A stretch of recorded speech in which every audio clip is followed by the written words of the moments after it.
নমস্কার। অনেকে জানতে চাইছেন কোন কোন মামলার ক্ষেত্রে ভাড়া কোর্টে জমা দেওয়া যাবে, কোন কোন মামলার ক্ষেত্রে ভাড়া কোর্টে জমা দেওয়া যাবে না। প্রথমেই বলে রাখি যে ভাড়া জমা দিতে গেলে ওয়েস্ট বেঙ্গল প্রেমিসেস টেনেন্সি অ্যাক্টের মামলায় সেকশন 6 মামলায় অর্ডার সেকশন 7(1) এবং 7(2) করতে হয় সমন পাওয়ার 1 মাসের মধ্যে।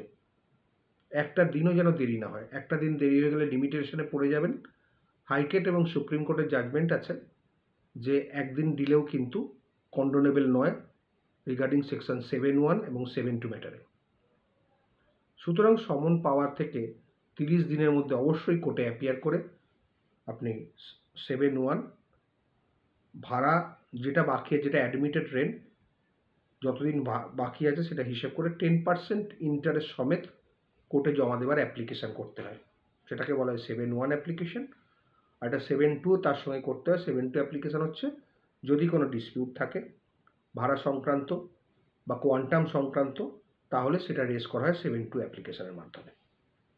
7(1) অ্যাপ্লিকেশান সাধারণত মামলা যবেই আপনি 7(1) অ্যাপ্লিকেশানটা করলেন সেদিনই অ্যালাউ হয়ে যাবার কথা, এবং যদি আপনি না করেন তাহলে কিন্তু আপনার ডিফেন্স টাক আউট হয়ে যাবে। এবং 7(1) সঙ্গে অবশ্যই 7(2) করা দরকার। 7(1)টা সাধারণত সার্ভিস করার দরকার পড়ে না। 7(1) অ্যালাউ হয় at my risk and cost, মানে ডিফেন্ডেন্ট যে ভাড়াটা জমা দেবে সেটা তার রিস্ক অ্যান্ড কস্টে। 7(1) ভাড়া জমা দেওয়ার মানে এই নয় যে সে সব কিছু ঠিকঠাক জমা দিচ্ছে। সব কিছু ঠিকঠাক জমা দিচ্ছে কি না এবং সে ডিফল্টারের মধ্যে পড়ছে কি না, ব্যাড ডিপোজিট করছে কি না, সেটা 7(2)র বিচার্য বিষয়। 7(2) যখন হিয়ারিং হবে তখন সেটা বিচার্য হবে, তার আগে নয়। ওই জন্য 7(1) লেখা হয় at my risk and cost. এটা গেল প্রেমিসেস টেনেন্সি অ্যাক্টের মামলায়, যেখানে আগেও বলেছি যে 7,000 টাকার মধ্যে হলে রেসিডেন্সিয়ালের ক্ষেত্রে তাহলে আপনার ওয়েস্ট বেঙ্গল প্রেমিসেস টেনেন্সি অ্যাক্টে থাকবে 10,000-এর উপর হয়ে 10,000 অবধি আপনার ওয়েস্ট বেঙ্গল প্রেমিসেস টেনেন্সি অ্যাক্টে থাকবে কমার্শিয়াল টেনেন্সির ক্ষেত্রে। কিন্তু যদি দেখা যায় যে 7,000 টাকার বেশি বা 10,000 টাকার বেশি হয়ে যায় এবং ল্যান্ডলর্ড যেটা মামলা করেছে লিভ অ্যান্ড লাইসেন্সি গ্রাউন্ডে, সেক্ষেত্রে কিন্তু ভাড়া জমা দেওয়ার কোনো স্কোপ নেই। লিভ অ্যান্ড লাইসেন্সি এগ্রিমেন্ট একবার যদি ভাড়া আটকে দেয়, এই মানে লিভ অ্যান্ড, ওটা তো লাইসেন্স ফিজ হবে, নট রেন্ট, কিন্তু লাইসেন্স ফিজ জমা দেওয়ার কোর্টে কোনো প্রভিশন নেই। হ্যাঁ, আপনারা অ্যাপ্লিকেশন করতে পারেন, কোর্টের সুমোটো পাওয়ার আছে, কোর্ট সেটা অ্যাকসেপ্ট করতেও পারে, নাও করতে পারে। যেমন 7(1)-এর বেলায় কোর্ট অ্যাপ্লিকেশনটা অ্যালাউ করবেন at my risk and cost, কিন্তু লিভ অ্যান্ড লাইসেন্সের ক্ষেত্রে এরকম কোনো অর্ডার হওয়া বাঞ্ছনীয় নয়, কারণ প্রভিশন নেই। 2Gর ক্ষেত্রেও তাই, ভাড়া জমা দেওয়ার প্রভিশন নেই, কারণ 2G মানে ট্রেসপাসার, ট্রেসপাসারের কোনো রাইট নেই ভাড়া জমা দেওয়ার। বোনাফাইড টেনেন্সি না হলে, স্ট্যাটুটারি টেনেন্সি না হলে, লিগাল টেনেন্সি না হলে কিন্তু ভাড়া জমা দেওয়া যায় না। আর লিজের ক্ষেত্রেও অ্যাপ্লিকেশন করা যায়, যদি লিজ প্রিমিয়ামটা জমা দিতে হয়। সেটাও কোর্টের ডিসক্রিপশনের উপর নির্ভর করবে এত ভাড়াটা দেওয়া হবে কি হবে না। সেটা ভাড়া হবে না, সেটা লিজ রেন্ট হবে, সেটা কোর্টে জমা দিতে যদি কোর্ট পারমিশন দেয় তবেই হবে, নাহলে হবে না। এবং সেটাও ম্যান্ডেটরি নয় কোর্টের ক্ষেত্রে, ডাইরেক্টরি, কোর্ট পারমিশন দিতেও পারে নাও দিতে পারে। সুতরাং সব ক্ষেত্রে কোর্টে কিন্তু ভাড়া জমা দেওয়া যায় না।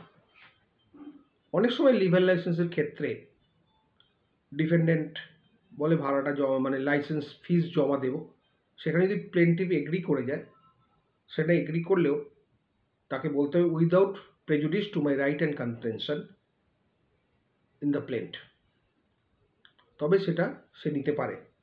কিন্তু যদি ডাইরেক্ট নিয়ে নেয় তাহলে কিন্তু সেটা তার পক্ষে ফ্যাটাল। তেমনি ভাড়াটাও অনেকে ভাবেন যে কোর্ট থেকে ভাড়া তুলে নিলে তার মামলাটা ফ্যাটাল হয়ে যাবে, তা নয়। কোর্টে যে ভাড়াটা জমা দেওয়া সেটা ট্যান্টামাউন্ট টু রেন্ট, সেটা পুরোপুরি রেন্ট বলা যায় না, মানে ভাড়ার মতো, কারণ এই ভাড়াটা হচ্ছে স্ট্যাটুটারি রেন্ট। বোনাফাইডনেসটা নেই। যখনই নোটিশ টু কুইট দেওয়া হয়, 1 ক্লিয়ার মান্থ নোটিশ, এবং সেই নোটিশটা রিসিভ করা মাত্রই কিন্তু তার বোনাফাইডনেসটা শেষ। ওই যে 1 ক্লিয়ার মান্থের পরেই সে বিকেম ট্রেসপাসার এবং তার এগেনস্টে মামলা হবে।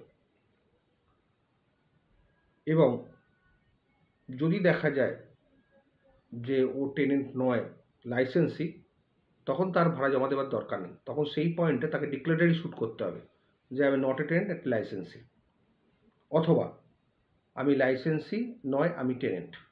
তাকে কাউন্টার ক্লেম করতে হবে যদি প্লেন্টিভ কোনো মামলা করে থাকে, বা নিজে যদি মামলা করে তাহলে সেটাকে আপনার স্যুট করতে হবে, ফ্রেশ স্যুট, ডিক্লারেটরি স্যুট, যে আমি not a licensee but A tenant.